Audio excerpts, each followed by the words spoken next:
Doctor Sivanthi Adithanar பொறியியல் கல்லூரி உங்கள் எதிர்காலத்திற்கான சிறந்த தேர்வு. தொகுதி மறுவரையறை இந்த அதுக்கு எதிராக கொண்டு வரப்பட்ட தீர்மானத்துல சட்டப்பேரவையில யார் யாரெல்லாம் ஆதரவு தெரிவிச்சா யார் யாரெல்லாம் எதிர்ப்பு தெரிவிச்சா அப்படிங்கறத இப்ப பார்க்க போறோம். அதுல முதல்ல தொகுதி மறுவரையறைக்கு எதிராக சட்டப்பேரவையில முதலமைச்சர் விஜய் அவர்கள் கொண்டு வந்த தனி தீர்மானத்துக்கு திமுக ஆதரவு தெரிவிச்சிருக்கு. தொகுதி மறுவரையறையால தமிழ்நாடு பாதிக்க கூடாது அப்படிங்கறதுல திமுக உறுதியா இருக்கிறதாவும் உதயநிதி ஸ்டாலின் அவர்கள் திட்டவட்டமா தெரிவிச்சிருக்காரு. இதே போல அடுத்ததா தொகுதி மறுவரையால தமிழக எம்பிக்களினுடைய எண்ணிக்கை குறைக்க அனுமதிக்க மாட்டோன்னு எதிர்க்கட்சி தலைவர் உதயநிதி ஸ்டாலின் பேரவையில் பேசியிருந்தார். 33% மகளிர் இடஒதுக்கீடு மசோதாவுக்கு திமுக முழு ஆதரவு தரும் அப்படிங்கிறதையும் சொல்லியிருந்தாரு. அதையும் பார்.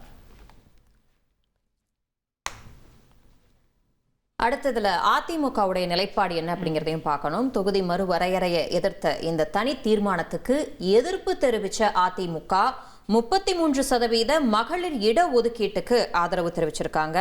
அரசியல் பரபரப்பை ஏற்படுத்துறதுக்காகவே இந்த தீர்மானத்தை தாவேக அரசு கொண்டு வந்திருக்கு அப்படின்னும் எடப்பாடி பழனிசாமி அவர்கள் குற்றம் சாட்டியிருக்காரு. நிர்வாக வசதிக்காக தொகுதி மறுசீரமைப்பு செய்யறதுல தவறில்லை அப்படின்னும் அதிமுக தரப்புல இபிஎஸ் அவர்கள் அவருடைய கருத்தை முன் வச்சிருக்காரு. நிர்வாக வசதிக்காக வாக்காளர் அதிகம் உள்ள மக்களவை தொகுதி மற்றும் சட்டமன்ற தொகுதியை வாக்காளர் எண்ணிக்கை மற்றும் பரப்பளவின் அடிப்படையில் தொகுதி மறுவரை செய்வதில் எந்த தவறும் இல்லை. மத்திய அரசு தமிழ்நாட்டிற்கு எவ்வித பாதகமும் இல்லாமல் நாடாளுமன்ற தொகுதி எண்ணிக்கை தற்போதுள்ள விகிதாச்சாரப்படி, அதாவது 7.18% குறையாமல் தொகுதி மறுவரை செய்ய வேண்டும். தற்போது நாடாளுமன்றத்தில் தொகுதி மறுவரை மசோதா தாக்கல் செய்வதற்கான எந்த அறிகுறியும் இல்லாத நிலையில் தமிழ்நாட்டில் தமிழக வெற்றி கழக அரசு அரசியல் காரணங்களுக்காக பரபரப்பை ஏற்படுத்த வேண்டும் என்பதற்காக இந்த தீர்மானத்தை இவ்வளவு அவசரமாக சட்டமன்றத்தில் அரசியல் தனி தீர்மானமாக கொண்டு வருகிறது என்று நாங்கள் கருதுகிறோம். அடுத்து தொகுதி மறுவரையறைக்கு எதிரான இந்த மசோதாவுக்கு சிபிஎம் தன்னோட முழு ஆதரவு கொடுத்திருக்காங்க. அவங்க தரப்புல இருந்து என்ன சொல்லப்பட்டுச்சு அப்படிங்கிறதையும் பார்த்தலாம். தொகுதி மறுவரையறைக்கு எதிரான சட்டமன்ற தனி தீர்மானத்துக்கு சிபிஎம் கட்சி தன்னோட முழு ஆதரவை தெரிவிச்சிருக்கு. தமிழக எம்பிக்களினுடைய எண்ணிக்கை குறைகிறத தடுக்க இப்போது இருக்கக்கூடிய தொகுதி எண்ணிக்கையில எந்த மாற்றமும் இருக்கக்கூடாதுன்னு வலியுறுத்தி இருக்காங்க. மாண்புமிகு தமிழக முதல்வர் முன்மொழிந்த அரசினர் தீர்மானத்தை மார்க்சிஸ்ட் கம்யூனிஸ்ட் கட்சி மனதார வரவேற்கிறது. 888 இருக்கைகள் கொண்ட நாடாளுமன்ற கட்டடமாக கட்டப்பட்டது என்று சொன்னால் அன்றைக்கு ஏதோ நோக்கத்தோடு தான் இது கட்டப்பட்டதாக நாம் கருதுகின்றோம். எனவே இன்றைக்கு 543 எண்ணிக்கை என்பது அதுவே போதும். தமிழகத்தை போன்ற தென் மாநிலங்களை வஞ்சிக்க கூடாது என்று நாம் கேட்டுக்கொள்கின்றோம். சிபிஎம் உடைய நிலைப்பாடு என்ன அப்படின்னு பார்த்துட்டோம். அடுத்து சிபிஐ உடைய நிலைப்பாடு என்ன அப்படிங்கிறதையும் பார்க்கணும். தொகுதி மறுவரையறையை எதிர்த்த இந்த தனி தீர்மானத்துக்கு ஆதரவு தெரிவிச்சிருக்க கம்யூனிஸ்ட் கட்சி மத்திய அரசு சர்வாதிகார போக்க கையில எடுக்கிறதாவும் குற்றம் சாட்டியிருக்கு.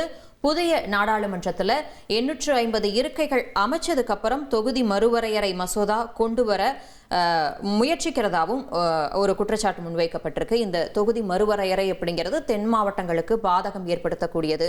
அதே போல புதிய நாடாளுமன்றத்தில் 850 இருக்கைகளை ஏற்படுத்தினதுக்கு அப்புறம் இந்த மசோதா கொண்டு வர முயற்சியா அப்படின்னு கடுமையா சாடியிருக்காங்க.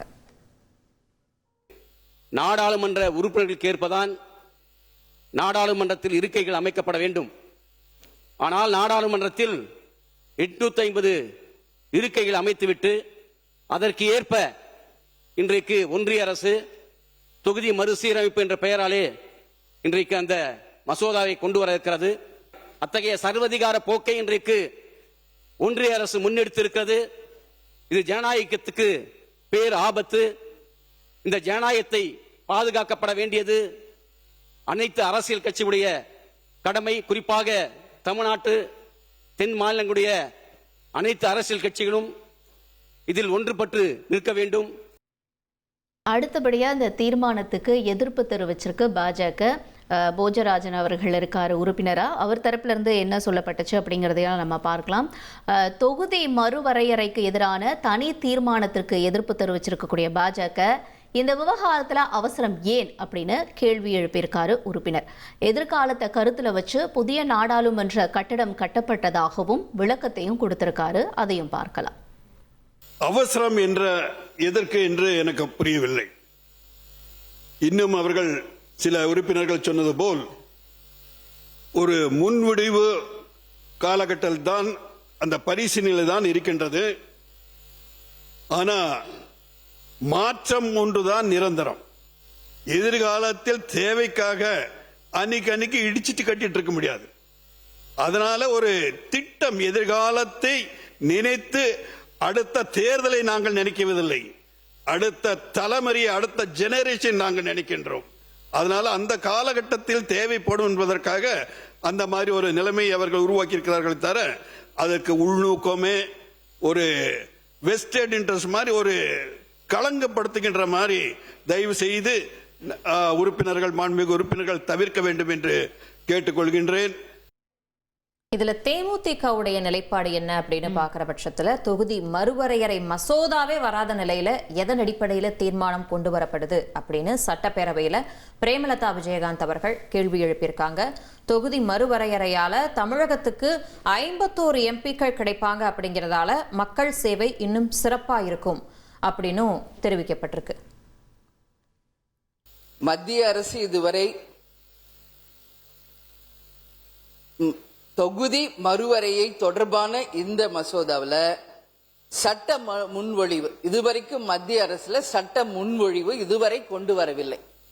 அப்படி இருக்கையில் நம் தமிழ்நாட்டில் அந்த கொண்டு வருவதை எந்த அடிப்படையில் இது சரியாக இருக்கும் என்பதை நான் கேட்கிறேன். தமிழ்நாட்டில் மொத்தம் 39 எம்பிக்கள் மட்டுமே இருக்கின்றார்கள். இந்த தொகுதி மறுவரையின் மூலமாக கண்டிப்பாக தமிழ்நாட்டுக்கு 59 எம்பிக்கள் வருவதற்கு வாய்ப்புகள் இருக்கின்றது. அந்த வகையில் 7.2% நம்மளுடைய விகிதாச்சாரம் குறையாமல் நம் மக்களுடைய பிரச்சனையை நாடாளுமன்றத்தில் பேசுவதற்காக உறுதியாக நம் எம்பிக்கள் அங்கு பேச முடியும். ஆனால் தொகுதி மறுவரையறைக்கு எதிர்ப்பு தெரிவித்த தேமுதிகலேருந்து என்ன சொல்லியிருந்தாங்கன்னா, இதுக்கு நாங்கள் எதிர்ப்பு தெரிவிக்கிறோம், ஆனால் அடுத்தபடியாக மகளிர் இடஒதுக்கீட்டுக்கு ஆதரவு தெரிவிக்கிறோம் அப்படிங்கிற சொன்னாங்க. அந்த மசோதாவுக்கு நாடாளுமன்றத்தில் 33% மகளிர் இடஒதுக்கீடு மசோதா கொண்டு வரப்பட்டதுக்கு தேமுதிக தன்னோட ஆதரவை தெரிவிச்சிருக்கு. பெண்கள் நாட்டினுடைய கண்கள் அப்படிங்கிறதுல எந்த ஒரு மாற்று கருத்தும் இல்லைன்னு சட்டப்பேரவையில் பிரேமலதா விஜயகாந்த் பேசியிருக்காங்க. அதையும் பார்க்கலாம். அதே போல பெண்களுக்கு 33% தர வேண்டும் என்று ஒரு தீர்மானம், அதை ஒரு பெண் அவை உறுப்பினராக, தேசிய முற்போக்கு திராவிட கழகத்தின் பொதுச் செயலாளராக, ஒட்டுமொத்த பெண்கள் சார்பாக அதை நான் வரவேற்கிறேன். பெண்கள் தான் இந்த நாட்டின் கண்கள் என்பதில் யாருக்கும் எந்த மாற்று கருத்தும் கிடையாது. இங்கே இருக்கின்ற ஒவ்வொரு உறுப்பினருக்கும் நிச்சயமாக பேக் போன் யாருன்னா பெண்கள் தான். அந்த பெண்கள் நிச்சயமாக அரசியலிலும் கோலோச்ச வேண்டும். பாமகவும் கூட இதுக்கு எதிர்ப்பு தெரிவிச்சிருக்காங்க. இந்த தொகுதி மறுவரையறையை எதிர்த்த தனி தீர்மானத்துக்கு பாமக சார்பிலையும் எதிர்ப்பு தெரிவிக்கப்பட்டுச்சு. மகளிர் உரிமை அதிகாரத்துக்கு ஆதரவு அளிக்கும் வகையில இந்த நிலைப்பாட்டை எடுக்கிறதா அவங்க விளக்கமும் கொடுத்திருக்காங்க. தொகுதி மறுசீரமைப்பின் மூலமா தமிழகத்துக்கு 117 பெண் எம்எல்ஏக்கள் கிடைப்பாங்க அப்படிங்கிற பட்சத்துல இதை கண்டிப்பா தொகுதி மறுவரையறையை ஆதரிக்கணும் அப்படின்னு சொல்லி இந்த தனி தீர்மானத்துக்கு பாமக எதிர்ப்பு தெரிவிச்சிருக்கு.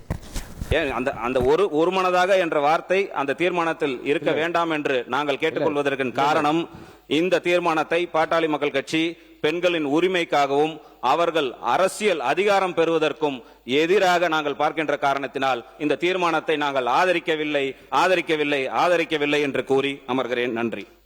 ஓகே, இந்த தீர்மானத்துக்கு அடுத்தபடியாக விசிகாவினுடைய நிலைப்பாடு என்ன அப்படிங்கிறத நம்ம பார்க்கிறோம். தொகுதி மறுவரையறை எதிர்ப்பு தீர்மானத்துக்கு ஆதரவு தெரிவித்த விசிக, இது தென்னிந்தியாவினுடைய உரிமைகளை பாதுகாக்கக்கூடிய வரலாற்று சிறப்புமிக்க நடவடிக்கை அப்படின்னு சொல்லியிருக்கு. மக்கள் தொகை அடிப்படையிலான மறுசீரமைப்பு மூலமா வடமாநில ஆதிக்கம் அதிகரித்து தென் மாநிலங்களினுடைய குரல் நசுக்கப்படும்னு அமைச்சர் வன்னியரசு பேசியிருந்தாரு. அதை பார்ப்போம். தனி தீர்மானம் வரலாற்று சிறப்புமிக்க தீர்மானம். இது தனி தீர்மானம் மட்டுமல்ல, ஒரு தனித்துவமான தீர்மானம். தனித்துவமான தீர்மானம் மட்டுமல்ல, ஒரு மகத்துவமான தீர்மானம். மகத்துவமான தீர்மானம் மட்டுமல்ல, தமிழ்நாட்டின் உரிமைகளை, தென்னிந்தியாவுடைய உரிமைகளை நிலைநாட்டக்கூடிய தீர்மானம். இந்த தீர்மானத்தை விடுதலை சிறுத்தைகள் வரவேற்கிறோம், பாராட்டுகின்றோம். இந்த தொகுதி மறுசீரமைப்பால தமிழ்நாட்டுக்கும் கூட தொகுதிகள் அதிகரிக்கும் அப்படின்னு சொல்லி பாமக, அதிமுக, தேமுதிக அவங்க எல்லாம் இந்த தனி தீர்மானத்துக்கு எதிர்ப்பு தெரிவிச்சதை பார்த்தோம். ஆனா எண்ணிக்கை அதிகரிக்கும் அப்படின்னு சொல்றீங்க. ஆனா இதற்கு பின்னாடி இருக்கக்கூடிய ஆபத்தை நீங்க பார்க்கல அப்படின்னு சொல்லி அமைச்சர் வன்னியரசு அவர்கள் ஒரு விளக்கம் கொடுத்திருக்காரு. என்ன அப்படின்னா, பாஜக கொண்டு வரக்கூடிய மசோதாக்கள் அண்ணல் அம்பேத்கர், பெரியார் கண்ணாடி போட்டு பார்த்தாதான் தெளிவா தெரியும் அப்படின்னு அமைச்சர் வன்னியரசு அவர்கள் பேசியிருக்காரு. தொகுதி மறுவரையறை செய்யப்பட்டா இந்தி மொழி பேசக்கூடிய மாநிலங்கள்ல எம்பிக்கள் எண்ணிக்கை அதிகரிக்கும் அப்படின்னும் அவர் ஒரு எச்சரிக்கை விடுத்திருக்காரு. தொகுதி மறுசீரமைப்பு தெற்குக்கு தேய்சிதை மாற்றம், வடக்குக்கு வளர்சிதை மாற்றம் அப்படின்னும் அவர் ஒரு கருத்தை முன்வச்சிருக்காரு. அந்த காட்சிகளையும் பார்த்துருவோம். ஒன்றிய அரசு, பாஜக அரசு முன்வைக்கின்ற எந்த சட்டமாக இருந்தாலும் அல்லது அதை கொண்டு வருகின்ற எந்த திட்டமாக இருந்தாலும் அதை புரட்சியாளர் அம்பேத்கருடைய கண்ணாடி அல்லது தந்தை பெரியாருடைய கண்ணாடி போட்டு பார்த்தால்தான் அதற்குள்ள இருக்கின்ற சதி நமக்கு புலப்படும். தொகுதிகள் மறுசீரமைப்பு செய்தால் தமிழ்நாடு உள்ளிட்ட தென் மாநிலங்களும், ஒடிசா, மேற்கு வங்கம் முதலான மாநிலங்களும் கடுமையாக பாதிக்கப்படும். இந்த மாநிலங்களில் உள்ள நாடாளுமன்ற தொகுதிகளின் எண்ணிக்கை தற்போது இருக்கும் விகிதத்தை விட குறையும். ஆனால் உத்தரப்பிரதேசம், மத்திய பிரதேசம் முதலான இந்தி பேசும் மாநிலங்களில் உள்ள நாடாளுமன்ற தொகுதிகளின் எண்ணிக்கை அதிகரிக்கும். அடுத்தபடியா இந்த விவகாரத்துல காங்கிரஸ் அவர்களுடைய நிலைப்பாடு என்ன, இந்த மசோதாவுக்கு அவங்க என்ன சொல்லியிருந்தாங்க அப்படிங்கிறத நம்ம பார்த்துலாம். தொகுதி மறுவரையறைக்கு எதிரான தனி தீர்மானத்துக்கு ஆதரவு தெரிவிச்சிருக்கு காங்கிரஸ். அதே மாதிரி இந்த திட்டம் தென் மாநிலங்களுக்கு பாதிப்பை ஏற்படுத்தும் அப்படின்னு சொல்லப்பட்டிருக்கு. வாக்கு வங்கிய மனசுல வச்சுதான் அவசரமா தொகுதி மறுசீரமைப்பு செய்யப்படுறது. உடனடியா சாதிவாரி கணக்கெடுப்பு நடத்தப்படணும்னு காங்கிரஸ் தரப்புல இருந்து வலியுறுத்தப்பட்டுச்சு. அதை பார்ப்போம். தொகுதிகள் மறுவரையறை, மகளிருக்கு 33% இடஒதுக்கீடு மீது கொண்டு வந்திருக்கின்ற மாண்புமிகு தமிழக முதலமைச்சர் அவர்கள் கொண்டு வந்திருக்கின்ற அரசினர் தனி தீர்மானத்தை இந்திய தேசிய காங்கிரஸ் உள்ளபூர்வமாக வரவேற்கிறது, பாராட்டுகிறது. இன்னைக்கு சட்டப்பேரவையில கவனம் ஈர்த்த விஷயமே அமைச்சர் ஆதவ் அர்ஜுனா அவர்கள் முன்னாள் முதல்வர் ஸ்டாலினுக்கு ஆதரவு தெரிவிச்சது. எதற்காக அப்படின்னு பார்த்துருவோம். தொகுதி மறுசீரமைப்பு விவகாரத்துல திமுக தலைவர் ஸ்டாலினுடைய நிலைப்பாட்டை ஆதரிக்கிறதா அமைச்சர் ஆதவ் அர்ஜுனா அவர்கள் தெரிவிச்சிருக்காரு. மாநில சுயாட்சிக்காக முன்னாள் முதலமைச்சர்கள் ஜெயலலிதா மற்றும் கருணாநிதி போராடி இருக்காங்க அப்படின்னும் அவர் புகழாரம் சூட்டியிருக்காரு. மாநில சுயாட்சிக்காக ஜெயலலிதா, கருணாநிதி ஆகியோர் இறுதி மூச்சு வரை போராடினர் அப்படின்னு அவர் புகழுரை தெரிவிச்சிருக்காரு. அந்த காட்சிகளை பார்த்துருவோம். இதில் திராவிட முன்னேற்ற கழகத்தின் நன்றி சொல்லுகிறோம். எதிர்க்கட்சி தலைவர் அவர்களுக்கு, புரட்சி தலைவர் அம்மா அவர்கள் தன் இறுதி மூச்சு வரை மாநில சுயாட்சிக்காகவும், கலைஞர் அவர்கள் மாநில சுயாட்சிக்காகவும் இதே அவையில், இதே தமிழ்நாட்டில் அரசியல் கருத்துக்களும் வேறுபாடுகள் இருந்தாலும் உயிர் உள்ளவரை, உயிர் மூச்சு உள்ளவரை மாநில சுயாட்சிக்காக குரல் கொடுத்தவர்கள். அதே போல அமைச்சர் ஆதவ் அர்ஜுனா தரப்பிலிருந்து இன்னும் சில கருத்துக்களும் முன்வைக்கப்பட்டுச்சு. அது என்ன அப்படிங்கிறத பார்த்துடுவோம். தொகுதி மறுசீரமைப்பினால வட மாநிலங்கள் ஆதிக்கம் செலுத்தும் நிலை உருவாகும்னு அமைச்சர் ஆதவ் அர்ஜுனா எச்சரிக்கை கொடுத்திருந்தார். 5 வட மாநிலங்கள் மட்டுமே இணைஞ்சு நாட்டின் பிரதமரை தீர்மானிக்கக்கூடிய ஆபத்து இருக்கு அப்படிங்கிறதையும் அவர் பேசியிருக்காரு. அதையும் நம்ம பார்க்கலாம். தேமுதிகவுடைய சகோதரி அவர்களும் இதை குறிப்பிட்டார்கள். 50% இன்க்ரீஸ் ஆகும் பொழுது நமக்கு பலன் தானே அப்படின்னு. கிடையாது. 5-6 வட மாநிலங்கள் சேர்ந்தால் ஒரு பிரதம மந்திரியை உருவாக்க முடியும் என்கின்ற நிலை இன்றைய வரையும் இருந்துட்டு இருக்கு. அதை மாற்றப்பட வேண்டும். அதே போல அமைச்சர் ஆதவ் அர்ஜுனா அவர்களுக்கு எதிர்க்கட்சிகளுக்கு ஒரு கோரிக்கையும் வச்சிருக்காரு. என்ன கோரிக்கை அப்படின்னா, நமக்குள்ள அரசியல் போட்டிலாம் இருக்கலாம், சண்டை இருக்கலாம், ஆனா தொகுதி மறுவரையறை அப்படின்னு வந்துட்டப்போ எல்லாரும் ஒன்னா சேர்ந்து எதிர்க்கணும் அப்படின்னு எதிர்க்கட்சிகளுக்கு ஆதவ் அர்ஜுனா அவர்கள் கோரிக்கை விடுத்திருக்காரு. எம்எல்ஏ பணி வேற, எம்பி பணி வேற அப்படின்னும், நாடாளுமன்ற உறுப்பினர் பணி சட்டத்தை இயற்றுறது தான் அப்படின்னும் பிரேமலதா அவர்களுடைய கருத்துக்கு அவர் விளக்கம் கொடுத்திருக்காரு. ஆக தொகுதி மறுசீரமைப்பு அப்படின்னு வரக்கூடிய பட்சத்துல எல்லாரும் ஒன்றிணைந்து எதிர்க்க வேணும் அப்படின்னு தன்னுடைய கருத்தை அவர் முன் வச்சிருக்காரு. அடுத்து இன்னொரு முக்கியமான பாயிண்ட்டையும் ஆதவ் அர்ஜுனா பேசியிருக்காரு. என்ன சொல்றாரு அப்படின்னா, பிரதமர் அப்படிங்கிறவர் தமிழகத்திலிருந்து உருவாகணும் அப்படின்னு சொல்லி ஒரு கருத்தை முன் வச்சிருக்காரு. தமிழகத்திலிருந்து பிரதமரை உருவாக்கணும்னு அமைச்சர் ஆதவ் அர்ஜுனா சட்டப்பேரவையில் கூறியிருக்காரு. சட்டமன்றத்தை மாதிரி நாடாளுமன்றத்திலையும் தமிழகத்தினுடைய குரல் வலுவா ஒலிக்கணும் அப்படிங்கிறதையும் வலியுறுத்தியிருக்காரு. அதையும் பார்ப்போம். தென்னிந்தியாவிலிருந்து, ஏன் தமிழ்நாட்டிலிருந்து ஒரு பிரதம மந்திரி எதிர்காலத்தில் உருவாக்கப்பட வேண்டும். அதிகாரம் உத்தரப்பிரதேசுக்கோ, பீகாருக்கோ, குஜராத்துக்கோ மட்டுமல்ல. நம்மளுடைய குரல் சட்டமன்றத்தில் ஒலித்தது போல ஒரு நாள் பாராளுமன்றத்தில் ஒரு பிரதம மந்திரியாக ஒலிக்க வேண்டும். அடுத்து தமிழ்நாடு முழுக்க பரபரப்பா பேசப்படக்கூடிய விஷயம், கோவை மாவட்டத்தில் கல்லூரி மாணவர் ஒருத்தர் அடித்து கொலை செய்யப்பட்ட சம்பவம். என்ன அப்படின்னா, ஒரு தனியார் கல்லூரி மாணவர், அந்த அமுதன் அப்படிங்கிறவர், அந்த மாணவர் கள்ளக்குறிச்சியை சேர்ந்தவர்.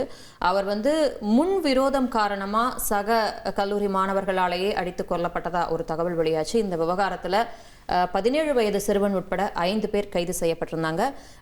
தொடர்ந்து விசாரணை நடைபெற்றுட்டு வருது. இந்த சம்பவம் சட்டப்பேரவை வரைக்கும் எதிரொலிச்சிருக்கு. என்ன நடந்துருச்சு அப்படின்னா, கோவையில் இந்த மாணவர் அடித்து கொல்லப்பட்டது தொடர்பா எதிர்க்கட்சி தலைவர் உதயநிதி ஸ்டாலின் அவர்கள் கவன ஈர்ப்பு தீர்மானம் சட்டப்பேரவையில் கொண்டு வந்தாரு. வர திங்கட்கிழமை இதை பத்தி விவாதிக்க அனுமதி தர்றதா சபாநாயகர் கூறிய நிலையில திமுகவினர் அமளியில ஈடுபட்டாங்க.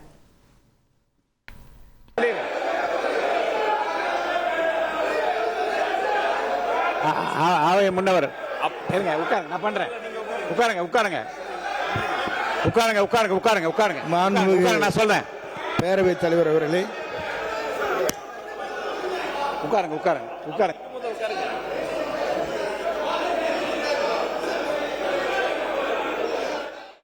இதே போல இன்னொரு விவகாரமும் கவன ஈர்ப்பு தீர்மானத்தில் முன்வைக்கப்பட்டுச்சு. வருச நாடு கிராம மக்கள் அவர்களுடைய போராட்டம். ஸோ இதுக்கு என்ன சொல்லியிருக்காங்க ஆளும் கட்சி தரப்புல இருந்து அப்படிங்கிறத பார்க்குறோம். அமைச்சர் ஆதவ் அர்ஜுனா பதில் கொடுத்திருந்தார். மேகமலை வனப்பகுதியொட்டிய கிராம மக்கள் வெளியேற்ற விவகாரம் தொடர்பாக உச்சநீதிமன்றத்தில் சட்ட ரீதியான போராட்டத்தை முன்னெடுத்திருக்கோம். அதிமுக திமுக கொண்டு வந்திருந்த கவன ஈர்ப்பு தீர்மானத்தில் அமைச்சர் ஆதவ் அர்ஜுனா சொல்லியிருக்கக்கூடிய பதில் தான் இது.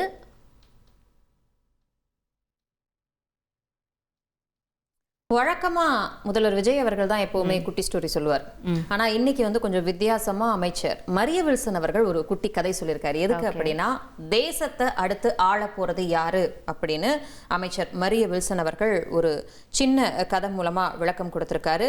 நேர்மையா இருந்தா எல்லாமே சாத்தியம் அப்படின்னும், அதற்கு முதலமைச்சர் விஜய் அவர்களே சாட்சி அப்படின்னும் அவர் புகழாரம் சூட்டியிருக்காரு. நேர்மையா இருந்தா எல்லாமே சாத்தியம் அப்படின்னு சிஎம் விஜய் அவர்களை குறிப்பிட்டு மரிய வில்சன் பேசினது இன்னைக்கு சட்டப்பேரவையில் பெரிதும் கவனத்தை ஈர்த்துச்சு. பேரவையில் சில வார்த்தைகள் தவிர்க்கப்படணும் அப்படிங்கிற விதி இருக்கு. அதே போல இன்னைக்கு மரிய வில்சன் அமைச்சர் அவர்கள் பேசும்பொழுது அவர் பயன்படுத்தின ஒரு வார்த்தையை நீக்கியிருந்தாரு சபாநாயகர். என்ன நடந்தது அப்படிங்கிற பார்க்கிறோம். பட்ஜெட் மீதான பதில் நுரைனப்ப பேசிய அமைச்சர் மரிய வில்சன் எப்பவுமே பொய் சொல்ல மாட்டோம் அப்படின்னு சொல்லியிருந்தார். அமைச்சர் மரிய வில்சனுடைய இந்த பேச்சுக்கு இடையில குறுக்கிட்ட சபாநாயகர் ஜேசிடி பிரபாகர் பேரவையில் பொய் அப்படிங்கிற வார்த்தையை பயன்படுத்தக்கூடாதுன்னு அறிவுறுத்தியிருந்தார். இதற்கு திமுக தரப்புல இருந்து ஒரு குரல் வந்திருக்கு. என்ன அப்படின்னா, பொய் அப்படிங்கிற சொல் தொடர்பான வாதத்துக்கு இந்த திமுக எம்எல்ஏ தங்கம் தென்னரசு அவர்கள் பதிலளிச்சாரு. பொய் அப்படிங்கிற வார்த்தையை அவையில பயன்படுத்தக்கூடாதுலாம் இல்லையே அப்படின்னு சொல்லி அவர் விளக்கம் கொடுத்திருக்காரு. அவை மரபுப்படி உண்மைக்கு புறம்பா அப்படிங்கிற சொல்ல பயன்படுத்த வேண்டும் அப்படின்னு இபிஎஸ் கேட்டுக்கொண்ட நிலையில இருவருக்கும் மரிய வில்சன் அவர்கள் நன்றி தெரிவிச்சிருக்காரு. அடுத்தபடியா மரிய வில்சன் அவர்கள் வந்து எம்ஜிஆர் அவர்களுடைய பாடலை பாடி ஒரு விளக்கத்தை கொடுத்திருந்தாரு, அதையும் பார்க்கலாம்.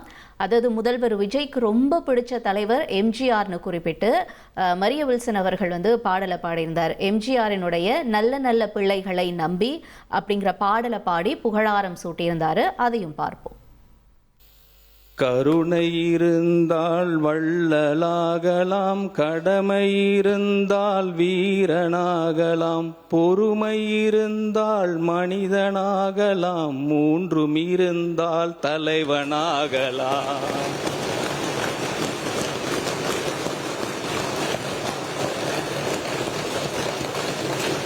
எங்க அண்ணன் தமிழ்நாடு முதலமைச்சர் அவரை பத்தி புரட்சித் தலைவர் பாடினதுக்கு ரொம்ப சந்தோஷம். அப்பயே சொல்லிட்டு போயிட்டார் நினைக்கிறேன்.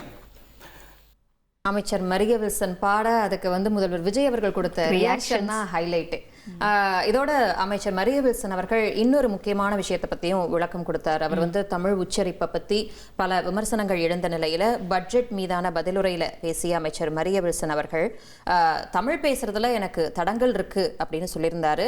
கடந்த அவை நடவடிக்கையில ஆவேசம் அடைந்தது குறித்தும் அவர் விளக்கம் கொடுத்திருந்தாரு. எதிர்வரும் நாட்கள்ல நாங்க ஸ்ட்ராங்கா வருவோம் அப்படின்னு சொல்லியிருக்காரு. தவறுகள் இருந்தா திருத்திக்குவோம், எதிர்வரும் நாட்கள்ல ஸ்ட்ராங்கா வருவோம் அப்படின்னு பஞ்ச் டைலாக்லாம் பேசியிருக்காரு மரிய வில்சன் அவர்கள். அதே போல மக்கள் வளர்ச்சி திட்டங்கள் ஒதுக்கப்பட்ட அந்த நிதி தொடர்பாகவும் விளக்கம் கொடுத்திருந்தாரு. தமிழக பட்ஜெட்ல பல்வேறு திட்டங்களுக்கு ஒதுக்கப்பட்ட நிதி தொடர்பாக பேசியிருந்த அமைச்சர் மரிய வில்சன் கல்வித்துறையில எந்த திட்டங்களும் நிறுத்தப்படலை அப்படிங்கிற விளக்கத்தை சொல்லியிருந்தார். அதே மாதிரி கடந்த அரசினுடைய திட்டங்களை நகல் எடுக்கலை அப்படிங்கிறதையும் அவர் பேசியிருந்தார்.